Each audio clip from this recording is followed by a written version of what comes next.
រឿងប្រត្រៃបិដកភាគ1តបឋមសមន្តបាសាតិកាទំព័រ109ឧឡាបរិជាការទាត់ឃើញសម្បត្តិនោះទ្រង់ក៏ប្រកបដោយបិតិបាមោជ្ជៈដ៏អស្ចារ្យទ្រង់ព្រះតម្រិះថាមានឬដែលបិតិបាមោជ្ជៈបែបនេះធ្លាប់កើតឡើងដល់បុគ្គលដតីណាមួយទើបត្រាស់សួរភិក្ខុសង្ឃថាបបិទ្ធលោកម្ចាស់ក្នុងសាសនារបស់ព្រះទស្សពលលោកនាថរបស់យើងមានបុគ្គលណាបានបរិច្ចាគដល់សន្ធឹកសន្ធាប់បរិច្ចាគរបស់បុគ្គលណាក្រៃលែងជាងនេះភិក្ខុសង្ឃបានប្រកល់ការវិសច្ចនាបញ្ហាដែលបរិជាត្រាស់សួរឲ្យជាកិច្ចដល់ព្រះមោគគលីបុត្រទេសថេរព្រះថេរៈថ្វាយព្រះពរថាបពិតមហារាជ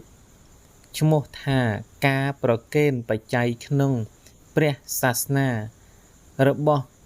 ព្រះទស្សពលដោយព្រះអង្គក្នុងកាលព្រះតថាគតគង់ព្រះជន្មនៅមិនមានបុគ្គលណាឡើយមានតែព្រះអង្គប៉ុណ្ណោះទ្រង់បរិច្ចាគធំក្រៃលែងព្រះរាជាមិនទាន់ជាទាយាទនៃសាសនាព្រះរាជាទ្រង់ស្ដាប់ពាក្យរបស់ព្រះថេរៈហើយមានព្រះវកាយដែលបិតិបាមោជ្ជៈដ៏ឧឡាពលត្រូវហើយមិនមានរវាងចន្លោះទើបទ្រង់ព្រះតម្រិះថាបានឮថាបុគ្គលដែលប្រគេនបច្ច័យដោយអញមិនមានបានឮថាអញមានមហាបរិច្ចាគបានឮថាអញកំពុងលើកស្ទួយព្រះសាសនាដោយតេយ្យធម៌បើដូច្នេះអញបានឈ្មោះថាជាទាយាទនៃព្រះសាសនាឬទេលំដាប់នោះទើបទ្រង់ត្រាស់សួរភិក្ខុថាបពិតលោកម្ចាស់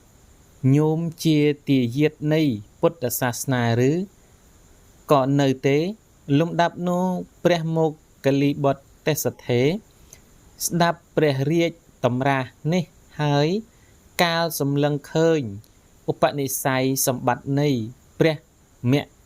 ហិន្ទៈដែលជាព្រះអូរសពាហិរនិទានទំព័រ110របស់ទ្រង់ទើបត្រេះរិះថាបើរាជកុមារនេះបួសសោត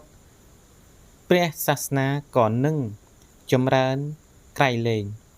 ទើបថ្វាយព្រះពររឿងនេះដល់ព្រះរាជាថាបពិតមហារាជបុគ្គលដែលនឹងជាទាយាទនៃព្រះសាសនាមិនមែនដោយហេតុត្រឹមប៉ុណ្ណេះទេម្យ៉ាងទៀតបុគ្គលបូជាបច្ច័យដូចនេះរមែងដល់នៅការរាប់ថាបច្ច័យទាយុឬជាអ្នកឧបដ្ឋកៈប៉ុណ្ណោះបពិតមហារាជ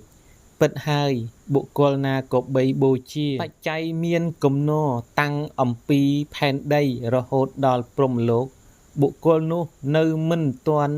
រាប់ថាជាទាយាទក្នុងព្រះសាសនាបានឡើយលំដាប់នោះព្រះរាជាត្រាស់សួរថាបពិតលោកម្ចាស់ដ៏ចម្រើនបើដូច្នោះទាយាទនៃព្រះសាសនានឹងមានដូចម្ដេចព្រះថេរៈថ្វាយព្រះពរថាបពិតមហារាជបុគ្គលណាមួយជាអ្នកមានក៏ដោយជាអ្នកក្រក៏ដោយឲ្យបុត្រដែលជាឱរសរបស់ខ្លួនបួសក្នុងព្រះសាសនាបពិតមហារាជបុគ្គលនេះលោកហៅថាជាទាយាទនៃសាសនាកាលព្រះមោគគលីបុត្រទេសថេរថ្វាយព្រះពរយ៉ាងនោះហើយព្រះបាទអសោកធម្មរាជទ្រង់ព្រះតម្រិះថាបានឮថាអញធ្វើការបរិច្ចាគបែបនេះហើយក៏នៅមិនទាន់ដល់ភាពជាទាយាទនៃព្រះសាសនាបានទ្រង់ប្រាថ្នាភាពជាទាយាទក្នុងព្រះសាសនាទើបទ្រង់ទាត់ឆ្វេងស្ដាំ បានឃើញព្រះមហន្តកុមារដែលជាព្រះរាជឱរសរបស់ព្រះអង្គដែលប្រថាប់ឈរក្នុងទីមិនឆ្ងាយកាលទាត់ឃើញហើយព្រះរាជាទ្រង់ក៏រំពឹងដូច្នេះថាអញមានបំណងនឹងស្ថាបនាកុមារអង្គនេះទុកក្នុងតំណែងជាឧបរាជចាប់តាំងអំពីពេលទេសកុមារបួសហើយក៏ពិតបឋមសមន្តបាសាតិកាទំព័រ111សំបីយ៉ាងនោះបព្វជិនេះឯងជាគុណជាតិឧបធម្មជាងតំណែងឧបរាជនោះទៅទៀតលំដាប់នោះទើបព្រះរាជាទ្រង់ប្រាប់ព្រះកុមារថាណែកូនអាចបួសបានឬទេរាជកុមារតាមប្រក្រតីចាប់តាំងពីពេលទេសកុមារទ្រង់បួសហើយក៏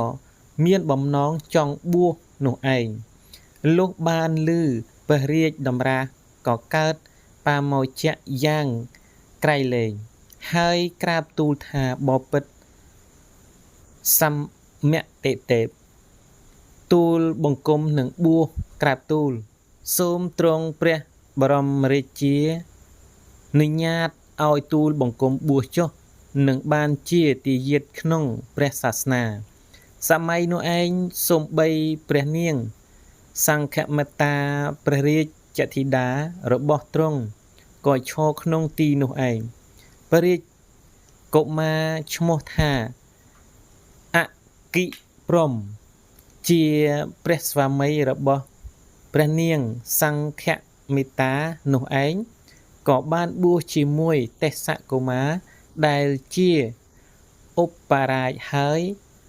ព្រះរាជាទតឃើញព្រះនាងសង្ឃមេត្តានោះ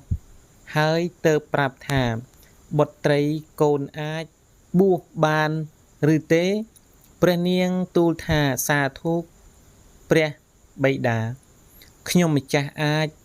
ព្រះរាជាទ្រង់ពេញព្រះハរតីនឹងព្រះរាជឱរសនិងព្រះរាជធីតាហើយមានព្រះរាជハរតីរីករាយទៅមានតម្រាស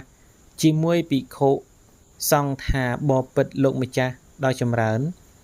សូមលោកម្ចាស់នឹងទាំងឡាយឲ្យកុមារទាំងនេះបួសហើយធ្វើញោមឲ្យជាទាយាទក្នុងសាសនាចុះព្រះសង្ឃទទួល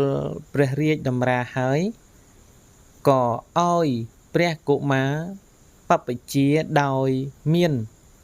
ព្រះមោគលីបុត្រទេសថេជាឧបជានិងមានព្រះមហាទេវថេជាបព្វជិចាមានព្រះមច្ឆន្តិកថេជាឧបសម្បទាចាបានឮថាកាលនោះព្រះកុមារមានព្រះជន្មបាន20ឆ្នាំបរិបូរណ៍បាទអញ្ចឹងខ្ញុំបាទនឹងសូមស្លេះប៉ុណ្ណឹងហើយបើមានការលើលោកខុសឆ្គងអំពីខ្ញុំបាទមានការអាននៅពាក្យពេចន៍ឬមួយក៏សម្រាយជញ្ជាក់ស្រៈបាលីត្រង់ណាដែលពុំសមរម្យក៏សូមមេត្តាអធិស្ឋានដល់ខ្ញុំបាទផងបាទអញ្ចឹងសូមអរគុណសូមគោរពលាចាំជួបគ្នានៅភាគបន្ត